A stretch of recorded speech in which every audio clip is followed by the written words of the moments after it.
Hello students, आज हम देख रहे हैं क्लास 7 के चैप्टर 2 की एक्सरसाइज 2.2। उसका क्वेश्चन 1 देखते हैं यहाँ पे, जिसमें बोला गया है जॉइन विद द ड्राइंग। अब आप ड्राइंग के लिए देख रहे हो तो ड्राइंग यहाँ नीचे मैंने ड्रॉ करके रखी हुई है। ये क्वेश्चंस हैं और नीचे मैंने ड्राइंग करके रखी हुई है। आपको पता करना है कि दिया हुआ क्वेश्चन कौन सी ड्राइंग से मैच करता है। हालांकि आप लोग पहले अगले स्टैंडर्ड्स में फ्रैक्शन को किस तरह से ड्राइंग में दिखाया जाता है वो आप जानते हो। तो मैं यहाँ पे देख रही हूँ, सबसे पहला हमारा क्वेश्चन है 2 मल्टीप्लाई बाय 1/5। ओके, तो 2 मल्टीप्लाई बाय 1/5 मुझे कोई भी ऐसी फिगर ढूंढनी है। 1/5 शेयर का क्या मतलब है, तो कोई एक फिगर के 5 पार्ट होंगे। किसी एक फिगर में 5 पार्ट होंगे और जिसका एक ही पार्ट शेडेड किया हुआ होगा, और ऐसे 2 फिगर चाहिए मुझे। ठीक है, आप समझ गए। तो यहाँ पे देखते हैं, मैं पहली फिगर में देख रही हूं तो यहाँ पे किसी भी फिगर के 5 पार्ट नहीं है। ओके, कोई भी फिगर 5 इक्वल पार्ट्स में डिवाइडेड नहीं है। बी में देखते हैं, यहाँ पे भी 2 पार्ट्स ही हैं तो ये भी नहीं है। यहाँ पे सिर्फ 4 पार्ट्स हैं तो ये फिगर भी नहीं है।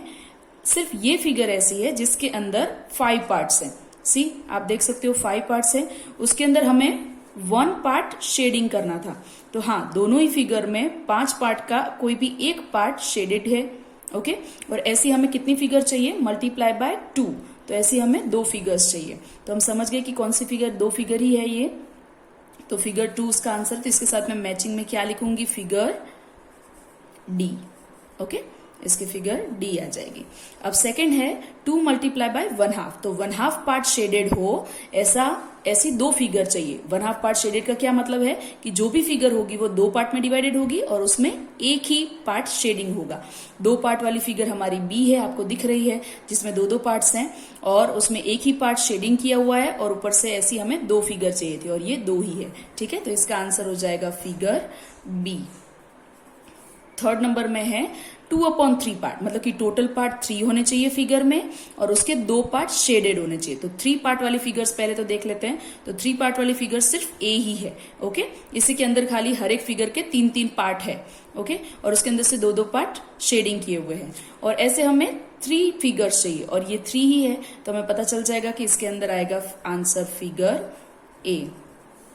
ओके, और लास्ट है 3 मल्टीप्लाई बाय 1/4, मतलब कि कोई ऐसी फिगर चाहिए जिसके 4 टुकड़े हो, मतलब 4 पार्ट्स हो और उसका एक ही पार्ट शेडेड हो। तो ऐसी फिगर सिर्फ सी है, और वैसे भी हमें समझ में आ रहा है कि 4 फिगर है, उसमें से आंसर डी, बी एंड ए हो चुका है, तो लास्ट आंसर फिगर सी ही आएगा। ठीक है, तो इस तरह से हमारा सॉल्व हो गया। अब नेक्स्ट सम भी कुछ वैसा ही है। उसमें बोला हुआ है join with the pictures. Pictures यहाँ पे दिए हुए हैं, क्वेश्चन मैंने यहाँ पे लिख के रखे हैं। पहला क्वेश्चन है 3 multiply by 1/5 is equal to 3/5। Multiplication कैसे करना है ये मैं इंट्रोडक्शन लेक्चर में पहले ही बता चुकी हूँ। तो यहाँ पे मैंने मल्टीप्लीकेशन किया तो 3/5। अब मुझे ऐसा आंसर ढूंढना है कि जिसके अंदर 1/5 पार्ट को कलर किया हुआ हो, ऐसी 3 फिगर होनी चाहिए और उसके इक्वल में आंसर 3/5, मतलब कि किसी एक फिगर का 5 पार्ट में से 3 पार्ट शेडेड हो। हम सिर्फ इतना ही ढूंढेंगे तो भी हमें ये आंसर अपने आप मिल जाएगा। तो हमें 1/5 पार्ट शेडेड हो ऐसी फिगर ढूंढनी है। तो पहले तो 5 पार्ट वाली फिगर देख लेते हैं कि कौन सी फिगर ऐसी जिसके 5 इक्वल टुकड़े किए गए हों। तो ऐसी फिगर यहाँ पे आपको दिख रही है कि सी जो है वो ऐसी फिगर है कि जिसके अंदर एक ही फिगर के 5 टुकड़े हैं, 1 2 3 4 एंड 5। ओके, 5 पार्ट्स हैं और उसका एक ही पार्ट शेडेड किया हुआ है और ऐसी 3 फिगर हैं। तो हो गया 1/5, ये हो गया 1/5 multiply by 3 is equal to 3/5। Okay, तो आंसर आ जाएगा फिगर सी। तो यहाँ पे मैं लिख दूंगी फिगर सी। ओके, अब है 2 मल्टीप्लाई बाय 1/3। मैं इस पार्ट को नहीं भी देखूंगी तो चलेगा, मुझे सिर्फ ये ढूंढ लूंगी तो भी आंसर मिल जाएगा। तो 1/3 शेडिंग वाले 2 फिगर होने चाहिए। तो 1/3 शेडिंग वाले 2 फिगर यहाँ हैं, आपको दिख रहे हैं कि इस फिगर में 1/3 पार्ट दोनों ही फिगर में शेडिंग किया हुआ है। तो मतलब आंसर हमारा क्या आएगा, फिगर ए। तो हम यहाँ पे लिख देंगे फिगर ए। और लास्ट है 3 मल्टीप्लाई बाय 3/4, मतलब कि 3/4 पार्ट जिसका शेडेड हो, ऐसी 3 फिगर चाहिए। तो 3/4 पार्ट यही है, ट्राइंगल 3 फिगर्स हैं और इसके 4 टोटल पार्ट है, लेकिन उसमें से 3 ही पार्ट शेडेड, मतलब 3/4 पार्ट शेडेड है। तो हमारा आंसर ये रहा। तो हम यहाँ पे लिख रहे हैं फिगर बी। ओके, इस तरह से हमारा सॉल्व हो चुका। अब देखते हैं आगे क्वेश्चन 3।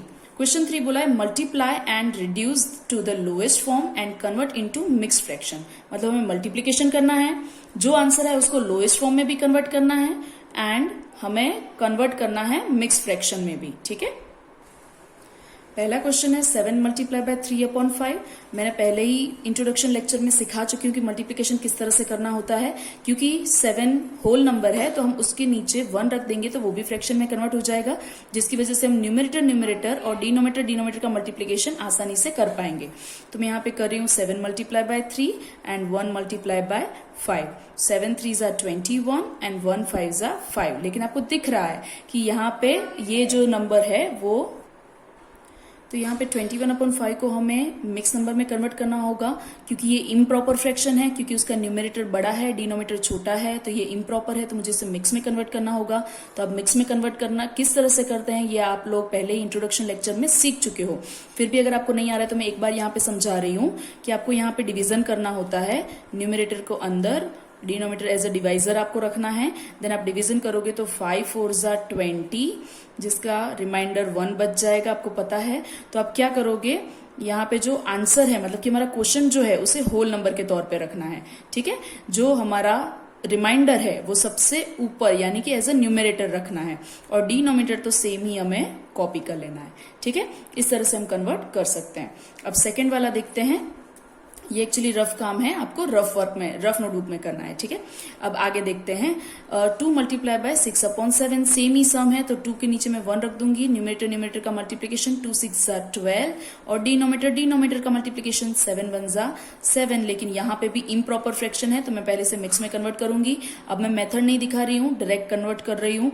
तो 7 1s are 7 एंड 5/7। ओके, आप चाहो तो रफ में काम करके फिर कर सकते हो। नेक्स्ट भी कुछ वैसा ही है, मैं नीचे 1 रख देती हूँ। 2 4s are 8 and 3 1s are 3।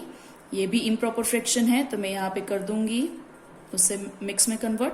Okay, बाकी सारे सम ऑलमोस्ट सेम ही है तो मैंने यहाँ पे सॉल्व करके रखे। जैसे कि सेकंड नंबर का 4 मल्टीप्लाई बाय 1/3 तो मैंने उसे कन्वर्ट करके ही रखा है, मल्टीप्लाई करके रखा है और इवन मिक्स नंबर में भी कन्वर्ट कर दिया है।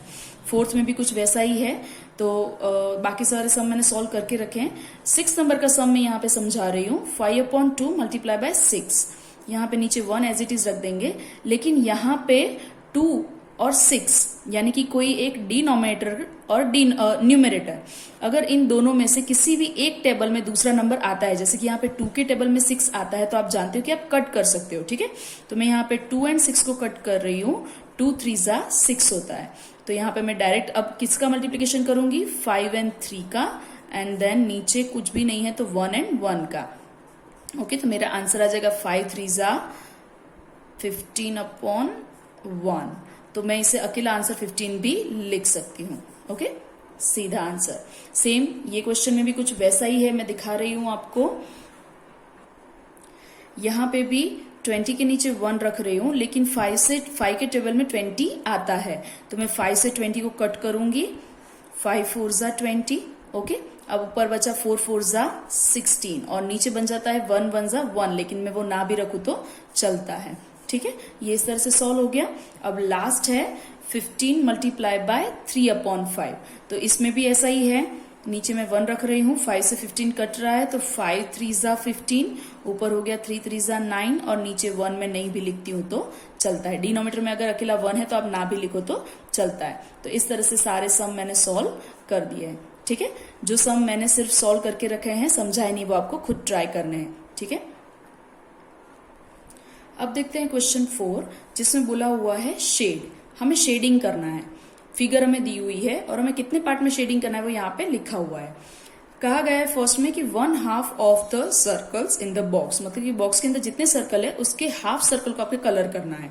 ठीक है, तो पहले तो मैं गिन लेती हूँ, आप चाहो तो यहाँ पे सम भी सॉल्व कर सकते हो। वैसे आपको डायरेक्ट भी समझ में आ रहा है कि हाफ सम मतलब यहाँ पे टोटल 12 सर्कल्स दिए हुए हैं तो उसके 6 सर्कल आपको करने हैं। लेकिन अगर फिर भी मुझे फ्रैक्शन सॉल्व करना हो तो 1/2 multiply by number of circle, number of circle हमारे 12 हैं तो मैं यहाँ पे कट करूंगी तो 2 6s are 12 हो जाएगा। ठीक है, तो ऊपर बच जाएगा 1 6s are 6 और नीचे कुछ भी नहीं है तो हमें 6 सर्कल को कलर करना है। तो मैं यहाँ पे 6 को कलर कर रही हूँ, आप कोई भी 6 सर्कल को कलर कर सकते हो। ठीक है, मैंने ये 6 को कलर कर दिया है।